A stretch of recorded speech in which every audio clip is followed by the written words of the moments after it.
be an extension of your spirit.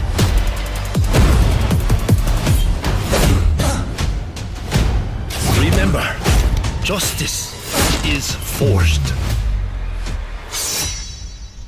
in the shadows. Assassin's Creed Shadows, available now. Nah, that joint do look sweet. I ain't gonna lie, that joint do look sweet. But I really fuck with, I miss the old Assassin's Creed where niggas could just button mash, and then press Y to counter type shit. You feel me? I miss that shit. This other mechanics, the mechanics that they got now, this shit complicated. Like, what the fuck? This shit complicated as fuck for no reason. But let's get into this shit, bro. Alright, so as y'all can see, we're finna watch some more Alex Bale. Alright. This shit get good every time. Like, I ain't gonna lie. I just be fucking with, like I said, I fuck with bro videos. No glazing. Okay? I just fuck with bro videos. Like I said, bro really think outside the box with it. Okay?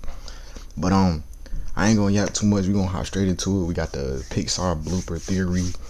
I just saw the Toy Story on there, so I'm just like, shit. I saw Toy Story and I saw Dark Secret. Nigga, I don't want to know, nigga. Let's get into it.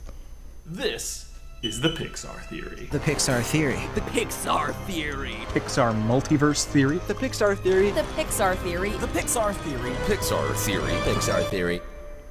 By far, the most popular fan theory of all time in any media is the Pixar theory. The idea that every Pixar movie exists in the same cinematic universe, and all the hidden Easter eggs referencing other Pixar movies are actually carefully crafted hints that can be used to explain how all of these very different movies exist in one universe. It was created by John Negroni and has since been restated and added on to by hundreds of different people across the internet. And for good reason. I think the Pixar theory is such a fun and clever way to think about these movies, and the amount of connections they were able to find is really impressive. But I also think the Pixar theory is fundamentally flawed. The theory heavily relies on the logic behind Easter eggs in Pixar movies to construct its narrative. I'm not really gonna explain the theory in this video, but stuff like the reoccurring By and Large logo being proof of machines taking over, or the fact that the witch from Brave somehow has a Sully carving being proof that she's actually Boo from the future. I'm not saying you can't use Easter eggs in a fan theory. I use them all the time. They are very useful in theory crafting. But if you're gonna claim this Easter egg as evidence in your theory, then how do you explain Boo having a Nemo toy in Monsters Inc., or all of these Bugs Life toys in Toy Story 2, or all of the other many references to other Pixar movies? You can't just say, oh, those are just fun Easter eggs referencing other movies, they don't count. If you're also saying, this Easter egg, now this one is actually proof of time travel and these movies being connected. Either they're all intricately placed hints about the lore, or they're all just references that don't matter. You can't have it both ways. And if we're being honest, 99% of Pixar Easter eggs are just references that can't be explained by any in-universe reason. And look, like I say in every video that we reacted to so far, okay, every conspiracy we reacted to so far, they wouldn't put it in the TV show, my nigga, or they wouldn't put it in the movie. They wouldn't put that shit in there. They wouldn't put anything small in there. Like, even for a split second, they wouldn't put it in there if they didn't have some meaning behind it, okay, or if they didn't intend to do something, or intend, like, put some attention behind putting whatever it is, you feel me, that they put in the TV show or the movie. Anyone's fun here. I know most people already know this and still choose to enjoy the Pixar theory just because it's a fun way to think about these movies, even if there isn't actually any hard evidence. That's at least how I enjoy it. But what if I told you there was another way to connect these movies? A way that doesn't just rely on tiny background Easter eggs, an alternative way to look at this theory, based on actual, concrete, indisputable evidence of these characters existing in the same universe. Evidence that I have never seen even mentioned in another Pixar theory. That must sound too good to be true, right? There have been hundreds of different theories trying to connect these movies over the years. How could there possibly be anything else to say? Well, what if I told you we've all been looking in the wrong place? This is Alex Bale's Pixar Metaverse Theory. I'm calling it Alex Bale's Theory, by the way, so that if all these other Pixar theory channels start covering it, they gotta give me credit. Okay, this is my theory. When Pixar was first starting out, they used to include these little bonus segments during the end credits of their movies. Marker. And action. Are you saying I'm stupid? Marker. Should that just be part of the movie now? These were bloopers where they would re-show scenes from the movie, but the characters would suddenly forget their lines or mess up and break character. Go get him, Mr. Solomon! You idiot! It's Sullivan, not Solomon! What? You're messing up the scene! Sorry! Never gonna work in Hollywood again! Does this mean we can break for lunch? What? What's so funny? Woody! It's something... You gotta think about that. I'm gonna let him talk, but you gotta think about that, bro. Like, when it comes to, nigga, bloopers, nigga, for an animated show, like, nigga, how the fuck you gonna have bloopers, nigga? Like, nigga, what? Nigga, for a real life, nigga, for acting, for real life acting, nigga, that'll make sense to put that shit at the end of the, you know what I'm saying? At the ending of a movie or a show. But to put it at the end of a cartoon, like, it gotta be some meaning behind it, nigga. Ain't you feel me? That's just what I had to see. Something you'd expect from a live-action movie with real actors, but these are obviously animated movies with fake computer-generated characters and environments, meaning the creators went out of their way to make these fake bloopers just to make the movies feel more real. They even sometimes show the crew filming them. Now, obviously, these are not canon. They're just funny gags where we get to pretend like the characters are real actors on a real set. It's something that other animated movies have also done. Where 27, take one. Lion King, nigga, what? I can get right now. I'm on a seafood diet. I ain't seafood? Never seen a Lego movie. That's my shit right there. But if that's the case, if this is just a random throwaway gag for the credits and not something we should actually think about, then why did the creators go out of their way to make the crew filming A Bug's Life also bugs? Actually, it wasn't even my idea. Hey, watch it! Wow. It's a weird detail to include for such a quick little nothing gag, right? But this detail has some very interesting implications for this weird little meta alternate universe where all the characters are just actors who know they're filming a movie. Like, this has to mean that in this universe, these actors are actually real talking bugs, right? Like, I first assumed maybe the implication was that they were just like humans in bug costumes, but there's no way the crew would also be in costumes too. So this means that they must all be real talking bugs. We are looking at a universe where talking bugs are making... Bro look like the cinnamon stick off of the Apple Jacks box, nigga. What the fuck? Nigga, what bug is that, nigga? What the fuck? Be real talking bugs. We are looking at a universe where talking bugs are making movies about talking bugs with tiny cameras and tiny film equipment. And they're not alone. The Monsters, Inc. bloopers also feature monsters on the crew filming the movie. And while we don't fully see the crew in the Toy Story bloopers, and they seem to have human hands, they're the same size as the toys, and in one shot, if you look closely, we can see enough of the arm to reveal it as the exact same weird bendy elbow that Woody does, meaning they are all actually toys. All of these fictional in-universe movies are being filmed by the actual talking sentient creatures from their respective movies, meaning talking bugs, toys, and monsters all actually exist in these weird meta blooper universes. Okay, that's pretty interesting, but why does any of this really matter? At the end of the day, these are still just little bonus segments that exist in their own separate continuities. It's not actually canon to the real Pixar universe that we care about. And that's true, but unlike the Pixar universe, these bloopers actually feature, for the very first time ever, concrete connections between these films.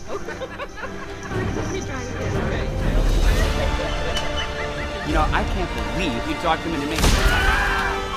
Hey, how was that? Woody shows up as a crew member on A Bug's Life. The bugs show up in Toy Story 2, and Rex shows up in the Monsters, Inc. bloopers. And these are not just little background references. These are indisputable crossovers where the characters interact with each other. So no, this is not a theory about how the story in the Pixar movies connect. This is a theory about how the Pixar metaverse, the fictional universe where all of these stories are just movies filmed by live-action actors, connects together. And believe me, there is so much more here than you would ever realize.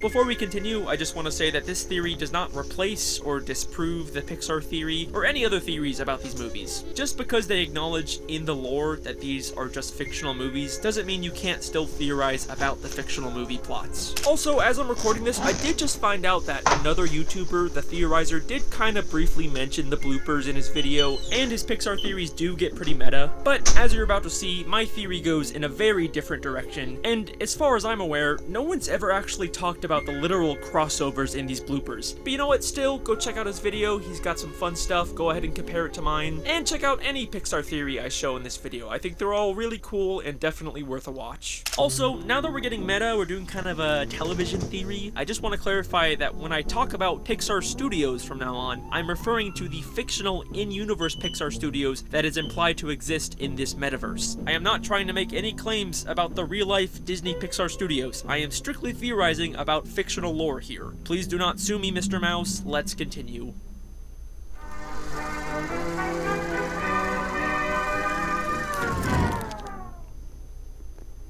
So, from now on, I will be referring to this connected, behind-the-scenes cinematic universe as the Pixar Metaverse, a term I'm blatantly stealing from Quentin Reviews. We now know for a fact that the world of the Pixar Metaverse has actual talking toys, bugs, and monsters that all coexist and make movies together about talking toys, bugs, and monsters. Unfortunately, only these 3 movies had these bloopers, so we don't really get a ton of information about how this Metaverse world works. It seems like the main difference between the Metaverse and the world of the Pixar movies is that humans are most likely aware of all of these talking creatures' existence. We don't see any humans in these bloopers, but the fact that humans are also acting in these movies seems to imply that they're working together. One of the monsters even says they're working in Hollywood. You're messing up the scene. Sorry. We're never gonna work in Hollywood again. So yeah, humans and talking toys and bugs and monsters all peacefully coexist in this world. And even though we never see it, I think there's a good chance that talking rats and fish and maybe even superheroes all exist in the same world and everyone knows about it and it's not a big deal. There would be some exceptions like the films that depict entirely different worlds, but even if the worlds in those movies are fictional, in this metaverse, I don't see why there can't also be talking cars and robots and even straight up magical creatures just walking the streets.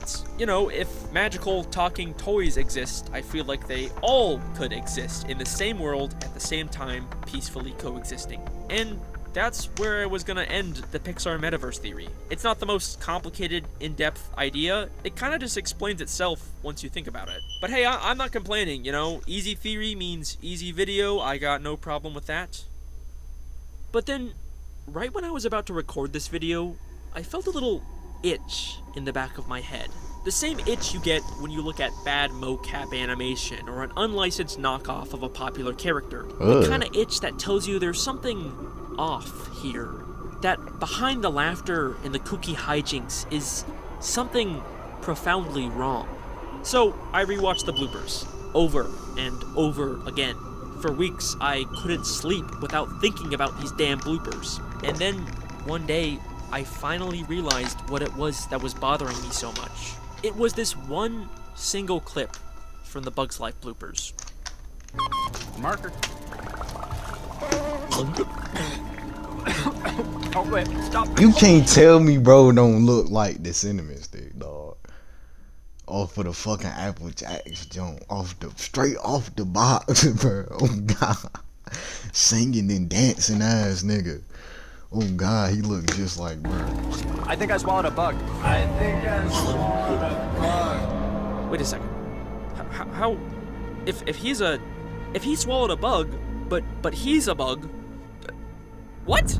In this same clip, they remind us that these are not just people wearing bug costumes. The crew clearly also looks like bugs. But not only that, but they smaller. What the fuck is going on here, bro? What the fuck is going on? How did he swallow a tiny bug? Are these things not actually bugs? And if so, what are they? And look at their reaction. I think I swallowed a bug. Now we getting juicy, They're not nigga. horrified like he just consumed an equal member of their society. They're laughing the way you or me would laugh if we swallowed a fly. And it's not like flies are tiny in this world either. They're the same size as the ladybug. It's an extremely weird contradiction, but I soon realized it was far from the only one. Speed, marker.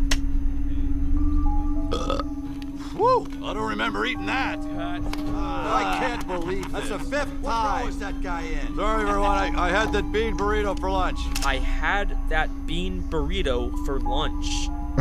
Toys don't eat. They Toys acting have never like eaten shit. in any of these movies. The closest we get is maybe Bullseye licking cheese dust off a finger, but that's just tasting. They don't have internal organs. They can't actually consume food. This would seem to imply that the actors are not toys. But remember, the off-screen crew also looks like toys. And not to mention, in this clip, there are tons of identical Buzz clones that sound exactly like him, even when they're out of character. I can't believe this. That's the 5th time. What row is that guy in? Which implies they are real toys, but toys don't eat. And why is Rex so big compared to the monsters? Monsters are supposed to be bigger than humans, and much bigger than toys. And why do the bugs look tiny compared to Buzz, even though Woody was shown to be the exact same size as an ant? And why is this bird a mechanical robot when everyone else is a talking living thing? And wait. If they're just supposed to be actors pretending to be fictional characters, why does Buzz call Woody Woody out of character? What? What are you laughing about? Huh? Real funny, Woody. Like, wouldn't Woody's actor have a different name that Buzz would call them when they aren't acting? What? What's so funny? Woody! Huh? Darn it, Woody! None of these bloopers make any goddamn sense. And the fact that they don't make any sense doesn't make any goddamn sense. Because the creators clearly went out of their way to add details to clarify the lore of this metaverse world, while also going out of their way to add details that directly contradict what they've set up. Like, literally, in the same shot, they're contradicting themselves. If they're not bugs, then just make the crew human, or just don't show the crew. You can't have both. Okay, so I think the answer to this is obvious. This is all just bullshit. It's a kid's movie.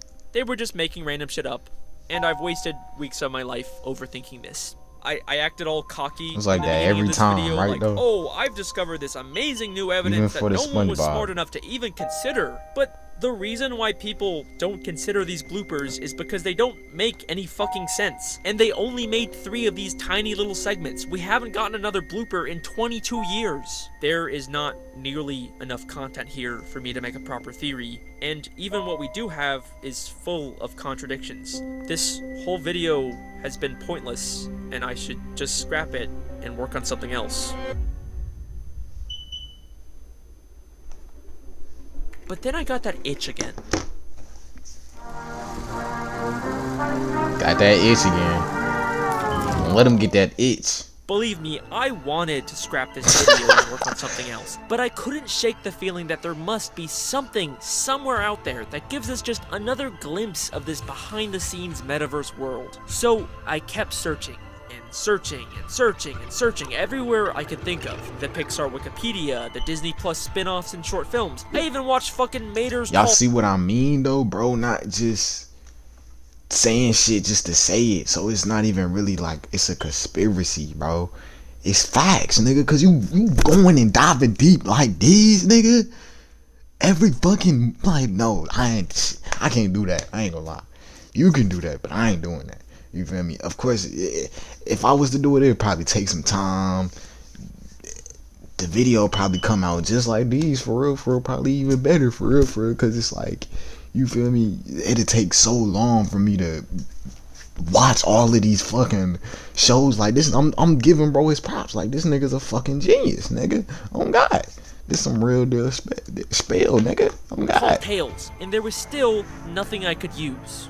But then I realized I was looking in the wrong place. Pixar always re-releases their movies on DVD, and a lot of these DVDs have special features and bonus content like creator interviews, deleted scenes, old promotional material, and most importantly, the blooper segments. If there's more metaverse content out there, I bet you it's on these DVDs. So I bought as many DVDs as I could find and started looking through every single menu item until I found a little something called character interviews. We've arranged to go live via satellite to the stars of Toy Story, Woody and Buzz.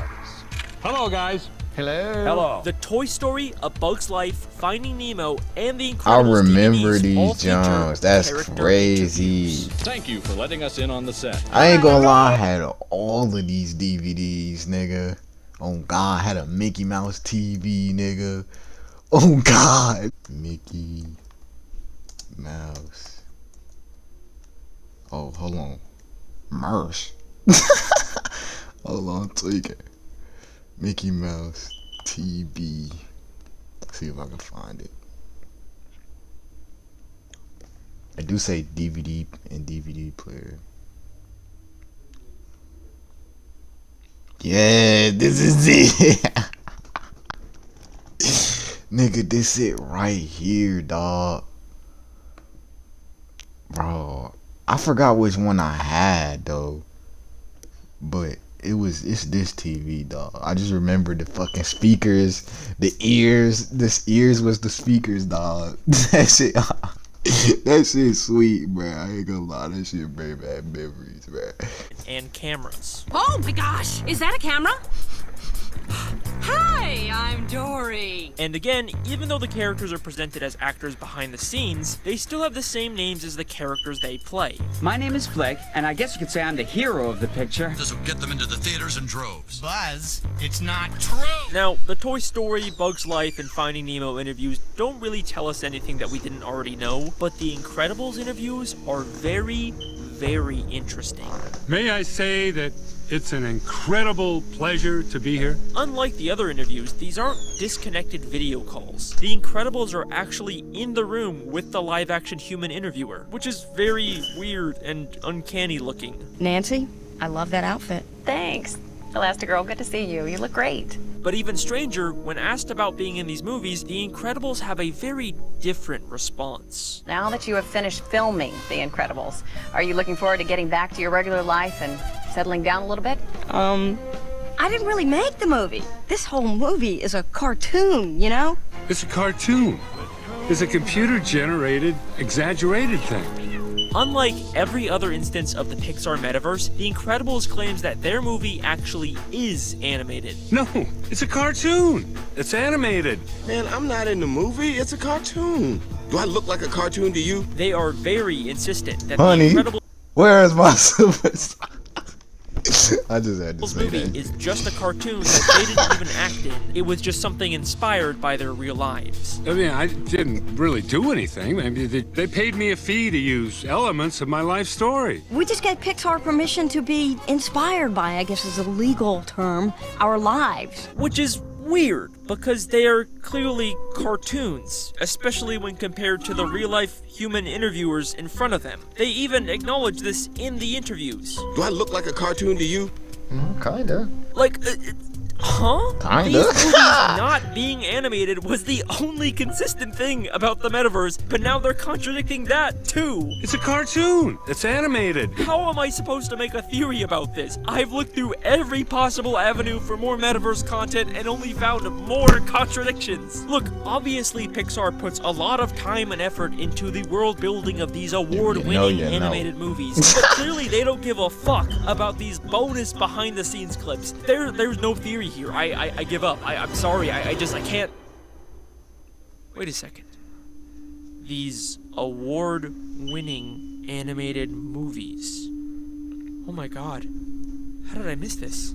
Pixar has been nominated and won many different awards for their movies, but sometimes during the Oscars, guess who presents these awards?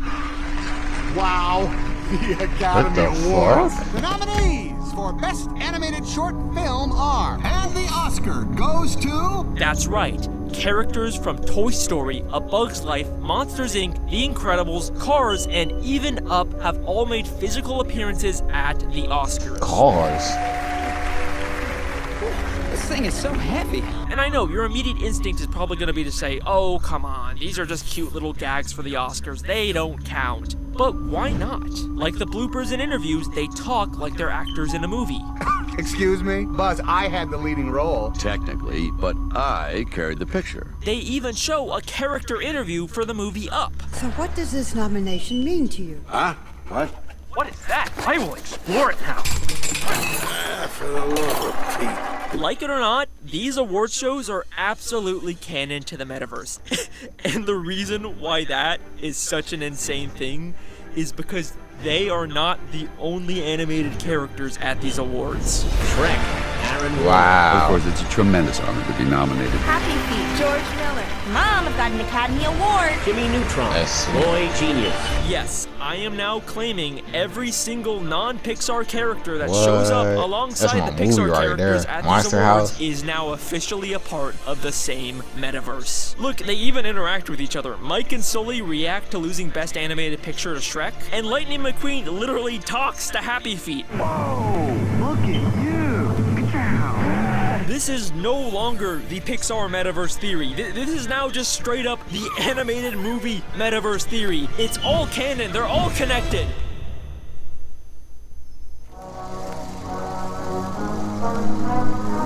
Yeah, this is chaos right now. Alright, so let me pause for a second. I may have just lost a few of you guys there.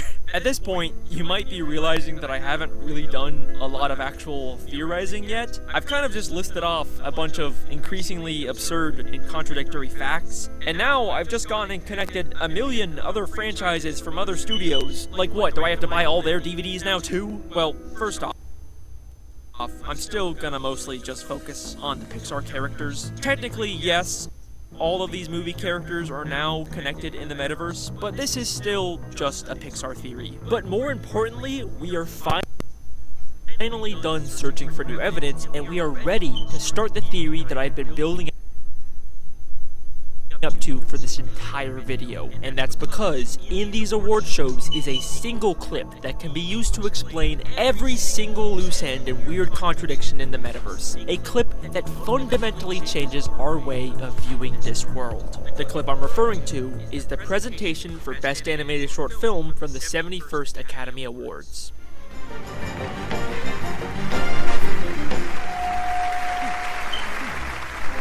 This thing is so heavy. Hi, we're here to present the award for Best Animated Short Film because we're animated and we are short. For the first time ever, Flick refers to the Bugs Life characters as animated. We're animated. And at first, this just seems like another contradiction in the massive pile of metaverse contradictions. But this little piece of information can be used to solve everything. How could Flick possibly be animated if he's physically on the stage at the Oscars in front of a crowd of real human beings? And I'm not asking how is this literally done in real life. I know it's all just special effects and none of this is actually real. I'm asking, in the lore of the metaverse world where all of this is canon, how could this possibly make sense? How could any of these actors be animated when we are shown time and time again that they are real, physical, living things that can actually interact with the real world and require a crew and equipment to film them? Because we're animated. Because we're animated. What does the word animated actually mean? We assume it means just a fake CGI creation, but the word literally means full of life. Wow. So here... See, bro? That's it. See, bro? You feel me? Shit. You feel me? I'm lost for words, nigga. Like, damn. What the fuck?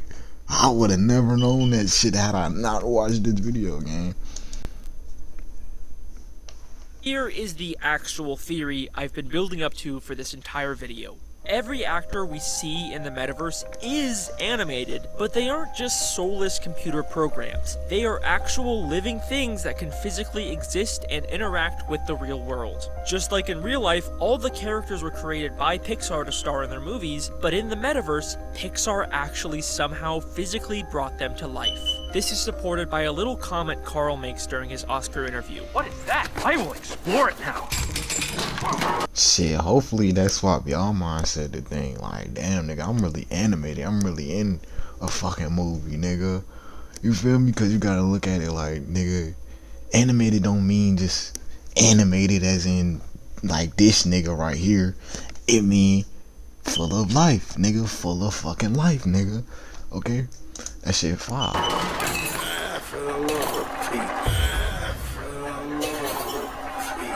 Carl says, "Ah, for the love of Pete," which is another way of saying, "for the love of God." But I think Carl replacing the word God here with Pete is also a sneaky little reference to the fact that the director of Up was also named Pete. Up, directed by Pete Docter. So in the metaverse lore, Carl is essentially saying that Pete Docter, the director of Up, is his god, aka the person who literally created him and brought him to life. So no, this metaverse is not a world where all bugs and toys and cars can talk. This is a world where animation studios can literally create life in whatever form they choose. We don't know exactly how this happens. Maybe they were grown in a lab, or maybe it's like Toy Story,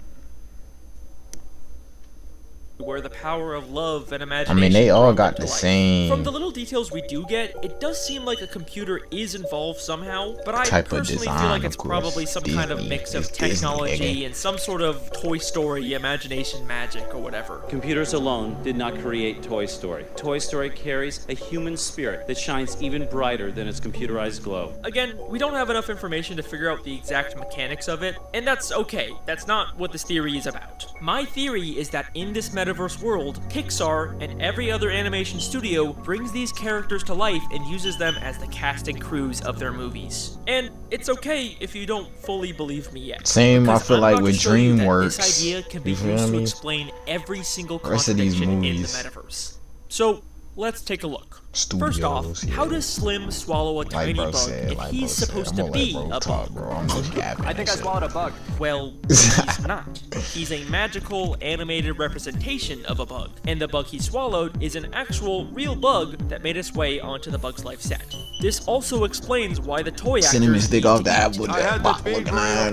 It's because they're not really toys. Sure, they actually look like them on the outside, but they probably have internal organs and all the same basic needs as any living thing. Okay, fine. But why do the actors in the metaverse still call themselves by their character names, even out of character? Woody! My name is Fleck. Oh, come on, Buzz! You're right, Woody. Well, if we're going off of Toy Story logic, when the actors are created, I think they're also given the same beliefs and personality of whatever character they're supposed to represent. It's like in Toy Story 1 when Buzz literally thought he was a real human space ranger despite being a tiny toy. I'm Buzz Lightyear, Space Ranger, Universe Protection Unit. You actually think you're the Buzz Lightyear? It's because he was made to be that character. In fact, this is probably also why Bullseye or the Queen's Aphid, two characters that are meant to be just regular, non-speaking animal pets. Bullseye, go, go, go, go!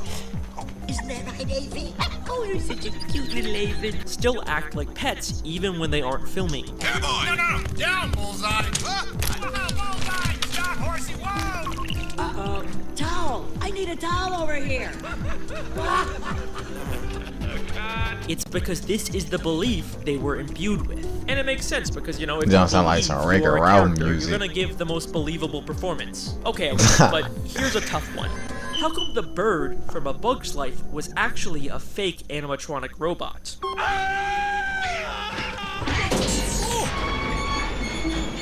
You know, if Pixar can easily bring to life any animated character they want, why bother building a robot for this scene? Doesn't this kind of disprove my whole theory? Actually, it helps prove it. In A Bug's Life, this bird is a regular, unintelligent, wild bird. All it does throughout the entire movie is just mindlessly attack other bug characters.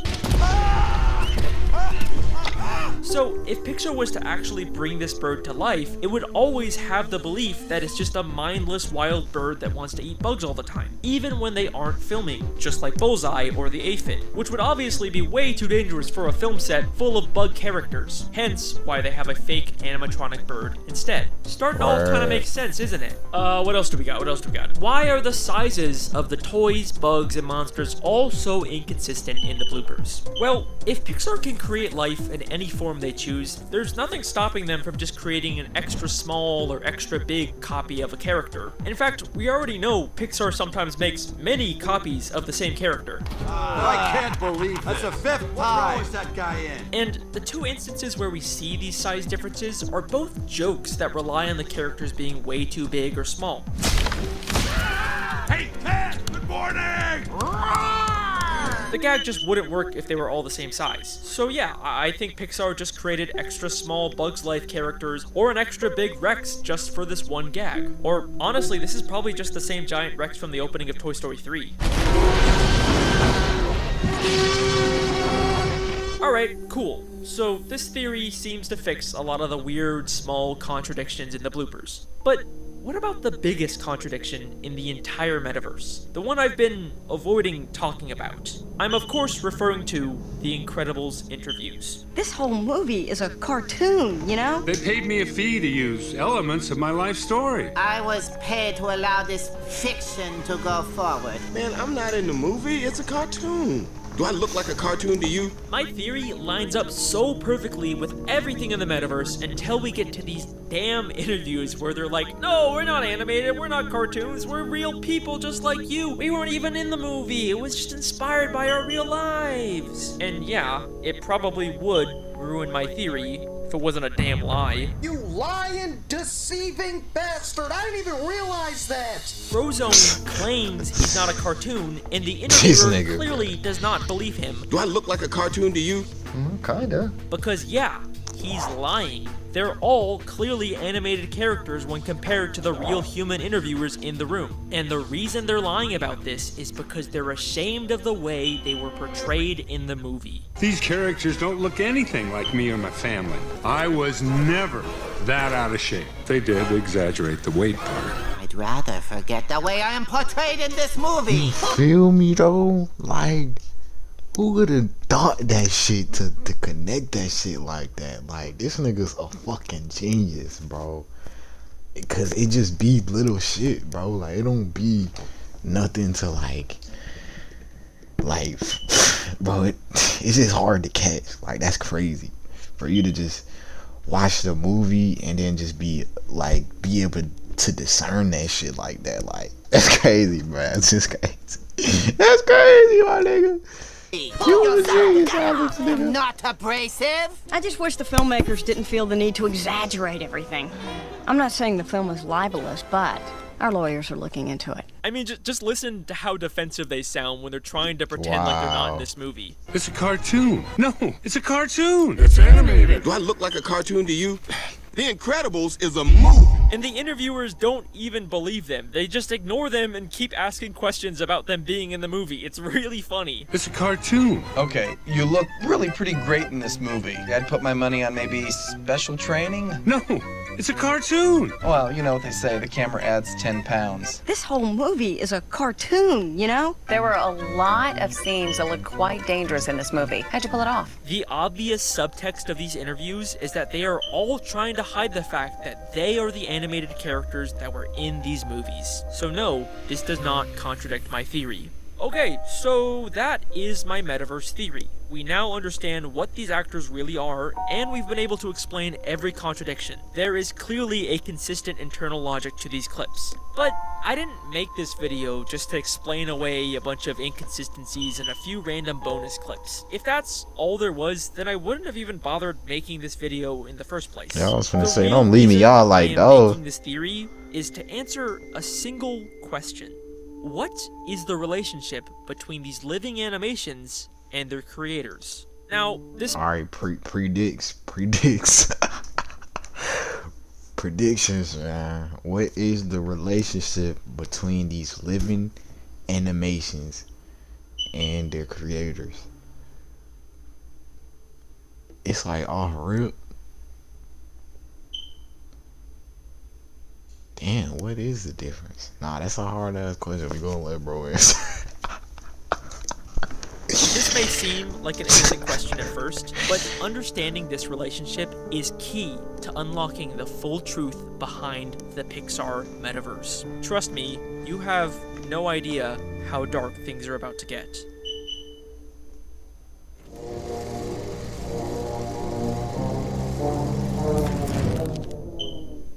In the Toy Story movies, the toys kind of view the kid who brought them to life as a god, at least for the most part, and their entire purpose in life is to make their god happy. You're Bonnie's toy. You are going to help create happy memories that will last for the rest of her life. We're Andy's toys, Woody. We'll be there for him. together. Rhino Stew made a great video talking about the religious themes in Toy Story. I highly recommend it. But is this also the case with these living animations created by the studio? Well, that's what I initially thought, but the bloopers paint a bit of a different picture. The actors have lunch breaks. I had that bean burrito for lunch. Does this mean we can break for lunch? Trailers. I cannot work like this. I will be in my trailer. Even agents. Come on, monkey! That's it. I draw the line at monkey. Get my agent on the phone. And even other acting jobs that they're able to take outside of the Pixar movies. What are you gonna do next? Well, I'm up for this villain in a toothpaste commercial. Wow, really? That's great. And also, the fact that Pixar took the time to build an animatronic bird for A Bug's Life implies that there is some kind of safety requirement on these sets. So, these actors are not slaves. It seems like they have the same agency, free will, and rights that any human actor has, including a reasonable expectation for safety. They probably even get paid. Which is good because, unlike in Toy Story, these actors need food and probably other basic essentials. I mean, come on, they're even showing up and winning awards at the Oscars. Their life doesn't seem that bad. If they've got that kind of food in the green room, I can't wait to taste what they have at the governor's ball. So yeah, even though they were created by the studio for a specific purpose, it seems like these animations have a lot of say over how they're treated or what they do with their lives. You know, I was kind of expecting like a dark twist where the animations would be horribly mistreated or something, but it kind of seems like everything's okay in the metaverse. But then, why do I still feel this itch? Why do I look at these clips and still feel like there's something very, very wrong here? But I checked everywhere. Everything points to them being happy and treated fairly. They have a good life. They even get to accept awards at the Oscars. Wait, do they accept the awards? I mean, yeah, they show up when they're nominated, and sometimes they even get to present the award, so surely they'd be able to accept this great honor if they won, right? The Academy rules specify that animated characters must remain in their seats. Only real people can accept the award. The Academy rules specify that animated characters must remain in their seats. Only real people can accept the award. Huh. Is that actually a rule at the Oscars? Like they'll allow them to present the awards but not accept them because they're not quote-unquote real? Oh, I get it. This is just like a funny little joke they're making. You know, the Oscars, they always got these funny comedians coming up with their funny little jokes like this. The Academy rules specify that animated characters must remain in their seats. Only real people can accept the award. Huh.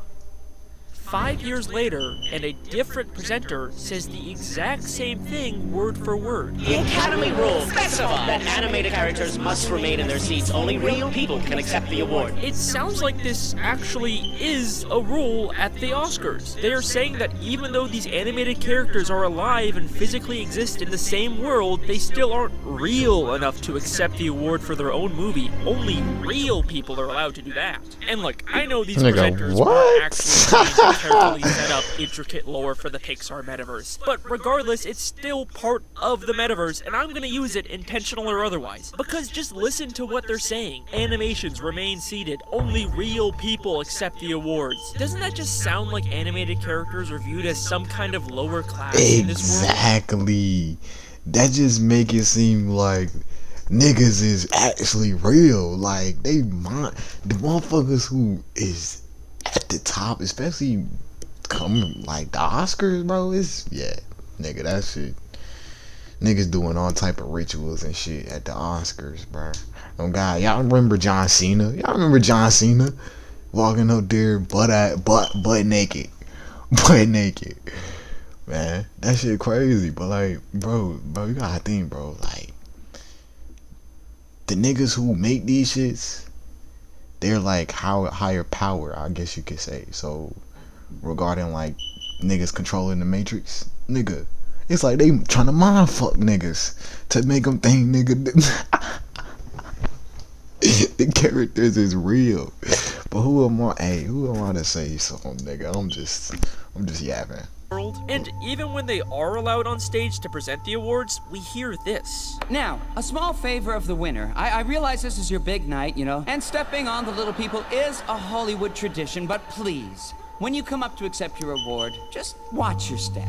Thanks. They're afraid of real people stepping on them. Like, what? Of course, it's a tremendous honor to be nominated with such a prestigious group. What's the secret of Cal's? These are all cartoons. Shit been loading the whole time. Mr. Fox says, I thought we got nominated like a real movie. He's upset because he wasn't nominated for Best Picture, but instead Best Animated Picture, because he knows in this world animated movies and animated people are treated as lesser than real movies and real people. You know, which is true in the real world Oscars as well. This gives a whole new context to why The Incredibles were lying in their interviews. They're not just pretending like they're not in the movie, they're trying to pretend like they're not even animated. Do I look like a cartoon to you? Kinda. The Incredibles are lying because of the way animated characters are treated in this world. They are clearly not considered the same as real people. Okay, so that all paints a pretty bleak picture of the metaverse world. But at least in the bloopers, when they're on a film set, it seems like they're treated pretty well. You know, they've got agents looking out for them and safety regulations. And yeah, I don't know. I still feel a little itch, you know? that's all true, but now that we have this new context in mind, let's take another look at that Rex clip again. Hey, Ted! Good morning! Hey, how was that? Was I scary? Do I get the part? Thank you. Can I do it again? Rex asks, did I get the part? This is not just an outtake. This is an audition. Was I scary? Do I get the part? Thank you. And that's strange, right? Why do they have to audition when they were literally made for the role they're playing? Like, who else would audition for the role of Woody or Buzz, other than the Woody and Buzz they literally created for that role? But remember, they didn't only make one of each character. I can't believe that's the fifth time. Throw that guy in. We see tons of Buzz Lightyears, all of them alive with Buzz's same voice even out of character. The only reason I could see them needing an audition process is if Pixar is creating multiple copies of the same character and then forcing them to audition and only one gets chosen. Again, we already know Pixar makes multiple copies of their actors. These blooper characters are most likely just resized copies. Obviously, this giant Rex isn't getting a lot of work after his one scene in Toy Story 3, so it makes sense that he tried an audition to be in Monsters, Inc. And just imagine for a second, if this is true, if you were created with the belief that you are Buzz Lightyear from a Toy Story and created for the sole purpose of being the star of a movie, and then you don't get the part you were literally created for, the only reason why you exist? Yeah, the actors who get cast in top roles all get agents and trailers and maybe even prestigious Oscar awards, but like, nigga, there's only one Buzz, Buzz, the actors nigga. they created who don't get the part. And again, it's not like they're the same as the Toy Story toys who can just patiently wait to maybe get played with one day. These animations need food and probably all the other basic essentials that all living things need. But it's fine, you know, they don't have to be in Pixar movies. No one's forcing them to do anything. They can just get a part in something else. But think about it. If you were made specifically for one role and only that role, who would really hire you for anything else? And it's not like these animations can change the way they look either. When Giant Rex auditions for Monsters, Inc., he still looks like a plastic toy dinosaur with very obvious hinges, even though the role obviously calls for a realistic monster. And no, he doesn't get the part. An actual realistic monster toy actor gets it. Hey, Ted! Good morning! And even when they do get other roles, it's something small, like a villain in a toothpaste commercial. What are you gonna do next? Well, I'm up for this villain in a toothpaste commercial. Actually, no, he's not even cast in it yet. He's just up for it. But still, the other aliens act like this is the role of a lifetime. Wow, that's great. Because for them, it probably is.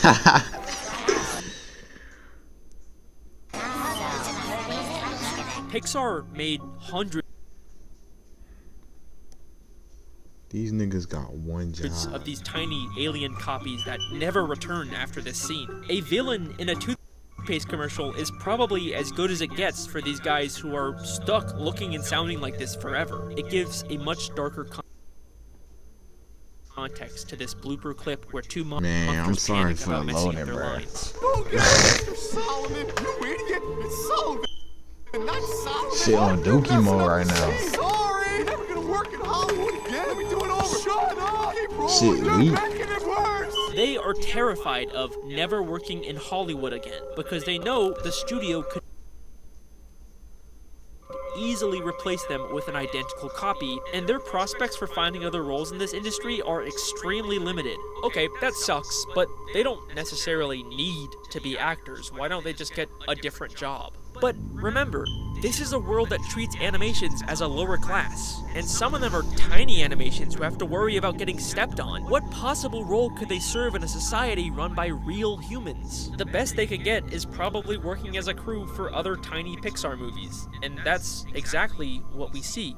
All the crew members we see in these bloopers are not just random animations. They are characters that we see in the movie they are filming. So either these actors are also working as crew members on the same movie they're in, which sounds unlikely, or these are the reject copies of actors who weren't lucky enough to get the part. So now their only option is to work as a part of the film crew, which probably pays less and comes with a lot less perks. Do you think these guys get trailers and agents? Remember when we saw Woody holding the slate while they were filming A Bug's Life? Let me try to get it. Was this just a fun cameo, or was this actually one of the many rejected Woody clones who didn't get the part? And even for the lucky animations who do get the part and all the perks that come with it, what happens after their movie ends? Sure, some will go on to make sequels, but what about the actors from A Bug's Life who never got a sequel? Well, we know exactly what happened to them. You know, I can't believe that you talked them into making A Bug's Life 2. Oh, I can hardly believe it also. But there's a little baby tiny thing I forgot to tell you. What's that, Heinlein? It's not A Bug's Life 2. Well, then what? I don't understand. What is it then? They never got A Bug's Life 2, so the best these former leading actors could get is a small cameo in Toy Story 2, where they're basically the butt of a joke.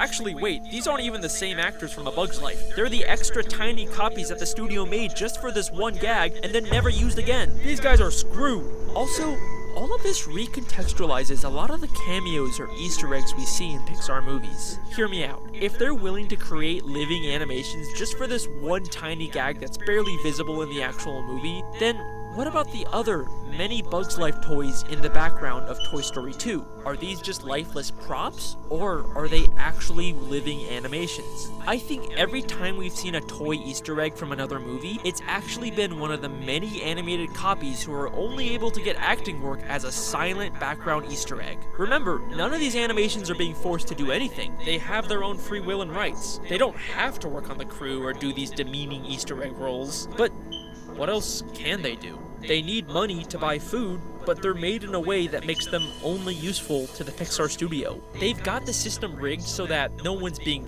forced to do anything, no laws are being broken here, but they aren't really given any better options. There's even a really distasteful joke that was removed from new releases of the Toy Story bloopers that's clearly a reference to the casting couch. Prospector, how about you? And so you two are absolutely identical? You know, I'm sure I could get you a part in Toy Story 3. I'm sorry, are we back? Oh, all right. Freaky ass nigga, bro. Yes, anytime you'd like some tips on acting, I'd be glad to chat with you. All right, off you go then. It's hard not to see the obvious parallels between this and the real-life problems in the film industry. But unlike the real film industry, the actors can't unionize and strike for better rights, because the studios can just create copies of the exact same actor to replace them. That's the insidious thing about these bloopers. They show all of these actors laughing and having a good time on set. Oh, everyone's friends here, but it's all to hide the corrupt reality behind the scenes. That's the itch I've been feeling this entire time.